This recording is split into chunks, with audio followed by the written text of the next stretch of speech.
Space जो दिखने में बिल्कुल ब्लैक और खामोश नजर आती है, असल में यहाँ इतना कुछ हो रहा है जो ना ही हम सुन सकते हैं और ना ही समझ सकते हैं।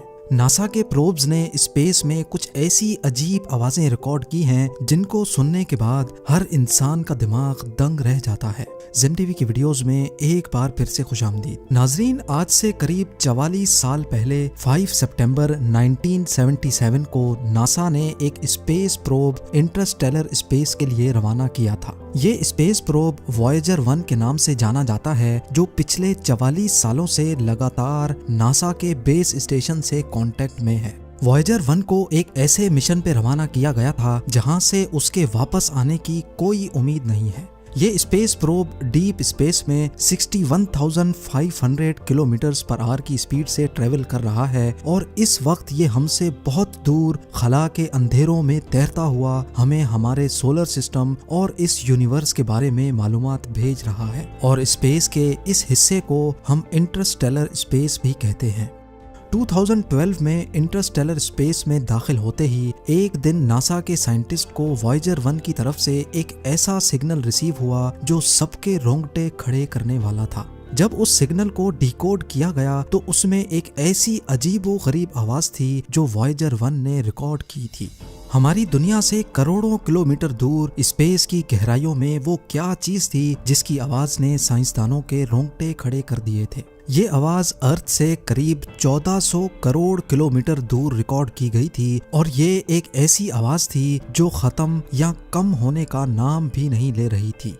साइंसदानों ने कई दिनों तक इंतजार किया, लेकिन ये आवाज खत्म तो दूर की बात पर ये कम भी नहीं हो रही थी। देखते ही देखते एक साल गुजरा, फिर दूसरा साल और फिर पूरे 3 सालों के बाद इस अजीबोगरीब आवाज की इंटेंसिटी में कुछ कमी देखी गई। ये आवाज वॉयेजर 1 की 44 सालों की हिस्ट्री में रिकॉर्ड होने वाली सबसे लंबी आवाज थी जिसने साइंसदानों की नींदें उड़ा रखी थी। लेकिन इस आवाज के अलावा साइंसदानों को एक और चीज भी लगातार परेशान कर रही थी। जी हाँ, जिस पॉइंट पे वॉयेजर 1 ने पहली बार इस आवाज को रिकॉर्ड किया था, पूरे 3 सालों के बाद वो उस पॉइंट से 160 करोड़ किलोमीटर दूर जा चुका था। लेकिन फिर भी ये आवाज वैसी की वैसी ही थी। 160 करोड़ किलोमीटर मतलब ये डिस्टेंस इतना ही हुआ जितना जमीन से चांद तक के पूरे 4000 चक्कर लगाए जाएं। खला में इतने ज्यादा डिस्टेंस तक फैलने वाली आवाज आखिर आ कहां से रही थी? इसी बात ने बड़े बड़े रिसर्चर्स और साइंटिस्ट को चकरा कर रख दिया था। एक बात तो कंफर्म थी कि हमारे सोलर सिस्टम के बाहर कोई ना कोई ऐसी ताकत जरूर छुपी है जो इस आवाज की वजह बन रही है। लेकिन स्पेस में तो कोई आवाज ही नहीं होती, तो आखिर इसको रिकॉर्ड कैसे किया गया? ये बात हकीकत है कि स्पेस में जाते साथ ही कानों पर किसी किस्म की भी कोई आवाज नहीं पड़ती। हत्ता कि अगर स्पेस वॉक के दौरान एस्ट्रोनॉट्स के बिल्कुल बराबर में कोई धमाका ही क्यों ना हो जाए, वो धमाका दिखेगा तो सही, लेकिन उसकी आवाज कानों तक नहीं पहुंच सकेगी। आवाज जिसको हमारे कानों तक पहुंचने के लिए हवा और एटमॉस्फेयर की जरूरत होती है, ये दोनों चीजें ही स्पेस में मौजूद नहीं है। इसी वजह से स्पेस में किसी किस्म की भी आवाज ट्रेवल नहीं कर सकती। स्पेस में साउंड वेव तो ट्रेवल नहीं कर सकती, लेकिन इलेक्ट्रोमैग्नेटिक वेव्स स्पेस में बाआसानी ट्रेवल कर सकती हैं। बेशक हमारे कान इन वेव्स को नहीं सुन सकते, लेकिन वॉयेजर 1 ने इन वेव्स को रिकॉर्ड करके हमें अर्थ तक भेजा ताकि हम इनको डिकोड करके सुन सकें। यही वो अनोखी आवाज थी जो वॉयेजर 1 ने इंटरस्टेलर स्पेस से भेजी थी।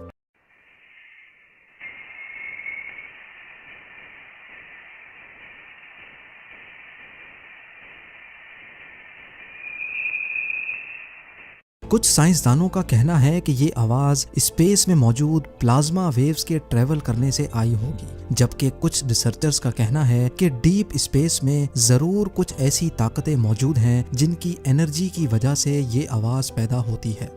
वो कौन सी ताकतें हैं, उनकी एनर्जी आवाज क्यों रिलीज करती हैं, ये सोचने, समझने और जानने की काबिलियत हम इंसानों के पास अभी तक मौजूद नहीं है। वॉयेजर 1 अपने एंटीनास से ये वेव्स कैप्चर करके उनको रेडियो सिग्नल में कन्वर्ट करता है और फिर अर्थ की तरफ ट्रांसमिट कर देता है।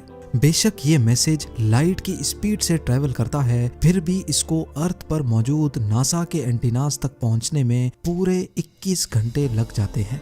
ये पहली बार नहीं था जब वॉयेजर 1 ने हमें कोई अनोखी आवाज भेजी थी। इससे पहले भी नासा स्पेस से कई अनोखी आवाजें रिकॉर्ड करने में कामयाब हो चुका है।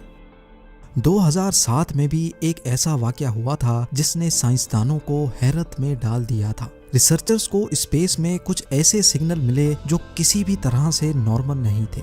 खामोशी के आलम में कुछ ऐसी आवाजें आने लगीं जो आधे सेकंड में ही गायब हो जाती थीं। ये आवाजें सुनकर ऐसा लग रहा था कि शायद कोई एलियन वॉरशिप लेजर बीम से वॉयेजर पर हमला करने की कोशिश कर रहा है। रिकॉर्ड होने वाली ये आवाजें, जिनको फास्ट रेडियो बर्स्ट कहा जाता है, कुछ ऐसी थी।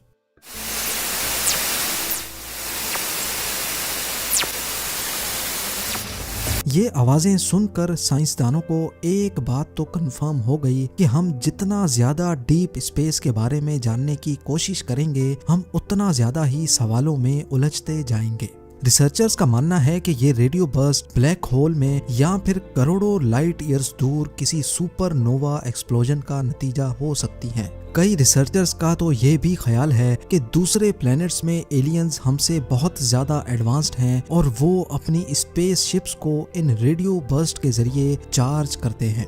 शायद इनमें से चंद रेडियो बर्स्ट हमारे स्पेस प्रोब से टकरा गए हों या सिर्फ उसके बराबर से गुजरे हों, लेकिन इस अजीब आवाज की असल हकीकत अभी तक किसी को भी मालूम नहीं है। ये तो रही वो आवाजें जो नासा ने इंटरस्टेलर स्पेस से रिकॉर्ड की, लेकिन ऐसी अजीबोगरीब आवाजें रिकॉर्ड करने के लिए इतना दूर जाने की भी जरूरत नहीं है। हमारे अपने सोलर सिस्टम से भी नासा कई अनोखी और खौफनाक आवाजें रिकॉर्ड कर चुका है। वॉयेजर 2 जो नासा ने हमारे सोलर सिस्टम के प्लैनेट्स की रिसर्च के लिए लॉन्च किया था, उसने भी कई ऐसी आवाजें रिकॉर्ड की हैं जिन्होंने पूरी दुनिया को परेशानी में डाल रखा है। ये है जुपिटर का चांद जो गैनीमीड के नाम से जाना जाता है, और ये है इसकी आवाज जो वाकई आपके रोंगटे खड़े करने वाली है।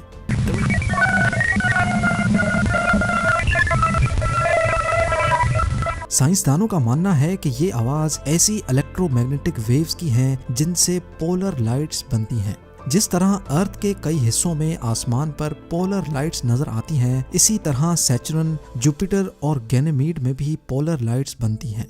और ये पॉसिबल है कि जो आवाज अभी आपने सुनी वो जुपिटर के मून गैनीमीड में पैदा होने वाली पोलर लाइट्स की कन्वर्टेड आवाज हो। अभी तक जो भी अजीब आवाजें आप सुन चुके हैं वो किसी और ने नहीं बल्कि नासा ने ऑफिशियली पब्लिश की हैं और उनमें कोई एडिटिंग नहीं की गई। सैटर्न जो हमारे सोलर सिस्टम का ही एक प्लेनेट है, नासा ने यहाँ से भी कुछ अजीब आवाजें रिकॉर्ड की हैं।